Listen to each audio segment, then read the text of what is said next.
Tuition শেষে বাড়ি ফিরছিলাম, হঠাৎ শুনি আমাদের চাম্পাটিতে দেব আসছে। চাম্পাটিতে দেব, ও মাই গড! দেরি না করে টুক করে দুটো টিকিট কেটে মনে সুখে চলে আসলাম দেব দেখতে। অধীর আগ্রহ নিয়ে আমরা সকলে আমাদের সেই ছোট্টবেলার ক্রাশ, আমাদের মেয়েদের সেই ড্রিম হিরোকে সামনাসামনি দেখার জন্য উত্তেজনায় ফেটে পড়েছিলাম। সিনেমা তো শেষ, হোয়ার ইজ দেব? অবশেষে আমাদের দেবদের এন্ট্রি নিল। চারিদিকে শুধু উত্তেজনাটা দেখো, চোখের সামনে দেব দাঁড়িয়ে আছে।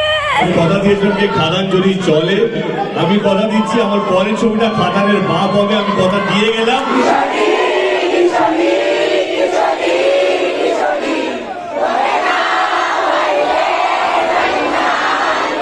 আগুনের মতো ডায়লগ আর মধুর মতো গান শেষে খাদানের 100 দিন পূরণের খুশিতে দেবদা আমাদেরকে কেক খাওয়াতে শুরু করলো। কিন্তু গাইস আমাদেরকে কেক দিচ্ছে না। বাইরে হাজার হাজার লোক দাঁড়িয়ে আছে, লোকজন সব বাড়ির ছাদে উঠে পড়েছে শুধুমাত্র এক টুকরো কেক পাওয়ার আশায়। কেক তো পেলাম না, কিন্তু তোমাদের কাছ থেকে একটা ফলো পেতেই পারি। তাড়াতাড়ি চ্যানেলটিকে ফলো করে দাও।